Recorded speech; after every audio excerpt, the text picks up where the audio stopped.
पहिली प्रतिक्रिया काय होती? मी नाकारली नाही. पहिली गोष्ट आधी आपला जो वॉर्ड प्रभाग क्रमांक 15 आहे, मी आहे, काम करतो BJPमध्ये आणि समर्थक होतो आहे, पुढेही राहील, काम करतो. BJPचा उपाध्यक्ष होतो, शहर उपाध्यक्ष म्हणून. हा वॉर्ड आधी मला कळलं होतं की हा वॉर्ड सुटेल BJPला, दोन्ही उमेदवार सुटतील BJPला, पूर्ण वॉर्ड जाईल BJPला. पण तसं न होता BJP सीट गेली लेडीजला. तिकडे आपल्या वर्षा ढेकणे उभे आहेत त्या सीटवर, आणि जेंट्स सीट सुटली शिवसेनेला. तर शिवसेनेचे उमेदवार होते आणि आताही आहेत, मग काय सांगायची वेळी गरज नाहीये. म्हणून ती सीट गेली BJPकडे आणि तिकडे मला थांबावं लागलं. हाच विषय आहे. अपक्ष निवडणूक लढवण्याचा निर्णय नेमक्या कोणत्या कारणावर आधारित आहे किंवा मी ज्या प्रकारे तयारी केली होती उमेदवारी घेऊन इलेक्शन लढवायचं, त्याच्यानंतर उमेदवाराचा विषय तुम्हाला मी सांगितला काय घडला विषय. पण आता माझी भावंड जे माझी लोक आहेत, त्यात माझे सख्खे भाव आहेत, स्वामी चवंडे, अनिकेत चवंडे आणि इतरही माझे भाऊ खूप आहेत, निलेश चवंडे, म्हणजे चुलते आहेत. ह्या लोकांनी पुढाकार घेतला की नाही संकेत आपण इलेक्शन लढवायचं, काही येऊ दे, इलेक्शन लढवायचं. आणि त्यांच्या जोरावरती आणि माझ्या हिमतीवरती मी इलेक्शन हे लढवतो. आणि आता लोकांची मागणी आहे माझ्यासाठी की कोणतं नवीन चेहरा पाहिजे. मुळात म्हणजे माझ्या वडिलांचं इकडे असं तो खूप वर्षापासून आहे, वडिलांना खूप आहे इथे, आजही आहे, सुगंध शंकर चवंडे. आणि त्यांचा मुलगा म्हणून जे मला लोकांकडून जो एक्सपिरियन्स मिळतोय की सुगंधचा मुलगा ना चालेल आम्हाला, ह्या हिमतीने मी पुढे आलोय की आता अपक्ष तर अपक्ष पण लढवायचं, आता मागे नाही यायचं. हाच विषय आहे.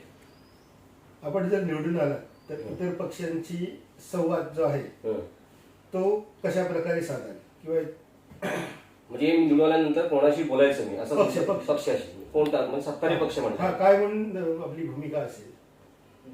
पहिली गोष्ट मी निवडून गेलो तर माझी प्रामुख्याने मागणी आहे माझ्या प्रभागासाठी जी म्हणजे निधी, माझ्या प्रभागात घडलेले प्रश्न जे काय असेल, म्हणजे मी माझ्या पत्रकामध्ये छापून आणलंय. म्हणजे मला काय करायचंय, निवडून आले तर 100 दिवसापुढच्या 100 दिवसामध्ये मला काय करायचंय हे माझ्या पत्रकामध्ये दिलंय.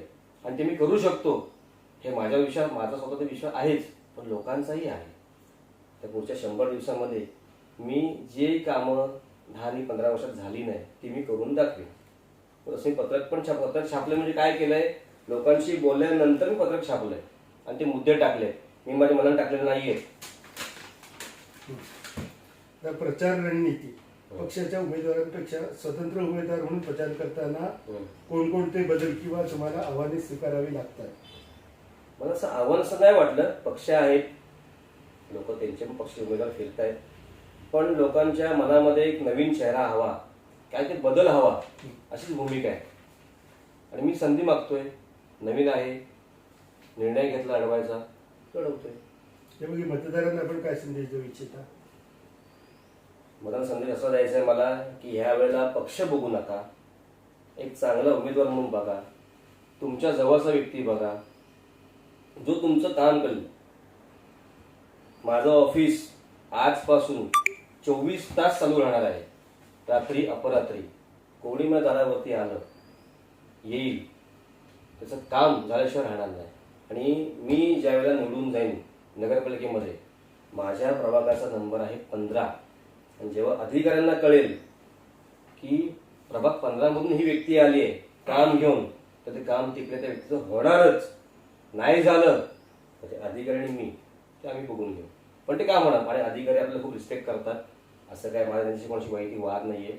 आणि आजपर्यंत जेव्हा मी त्यांना शब्द टाकलाय, काम घेऊन गेलोय, ते नेते मंडळी असतील, वरचे सत्ताधारी असतील, त्यानंतर अधिकारी लोक असतील, अधिकारी वर्ग असेल, तर माझं काम तिथे नाही झालं असं मला अनुभव कधी आला नाही. माझं काम झालंय. वैयक्तिक अनुभव या सर्व प्रक्रियेतून आणि वैयक्तिक पातळीवर आपण नेमकं काय शिकलं किंवा आपल्या राजकीय प्रवासावर कसा परिणाम? खूप काय शिकलोय, खूप काय शिकलोय. त्याचा काही अनुभव म्हणण्यापेक्षा म्हणलात तर फार चांगला आहे. अनुभव म्हणजे मी बोललो ना मला तुम्हाला, मी कुठे बघा इंटरव्ह्यूतून बोललो मागच्या, जिथे तुम्ही जातोय ना लोक खुश होत आहेत. लोकांना काही नवीन हवंय, बदल हवाय लोकांना. लोक तेच प्रश्न बसलेत, रस्ता, पाणी, ही मूलभूत सुविधा आहेत, ह्या आपल्या द्यायच्याच आहेत. त्यासाठी लोक टॅक्स पे करतायत, त्यांच्या टॅक्स पे मधूनच सगळ्या गोष्टी करतायत ना ह्या, बरं ना. त्या पण सुविधा आपण देऊ नाही शकलो मग त्या पोहोचवू नाही शकलो. नगरसेवक जेव्हा आपण एखादा निवडून देतो, आता 1000 लोक जेव्हा एखाद्या नगरसेवकाला वोटिंग होतं 1000 1100 समथिंग जे काय होतं, ही वोटिंग झाल्यानंतर ती लोक रोज उठून नगरवर जाऊ शकत नाही, म्हणून आपण कॅप्टन म्हणून निवडतो की बाबा आमच्याकडनं तू बोल, ओके.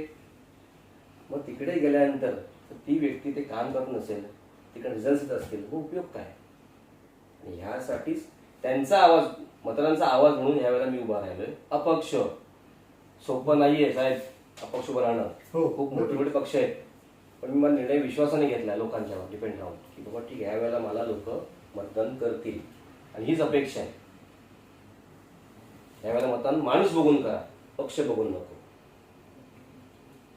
आम्हाला अशी आशा आहे की आपण या निवडणुकीत नक्की विजयी व्हाल, यासाठी आपल्याला मनपूर्वक शुभेच्छा. तुला अजून काय पाहिजे बाई?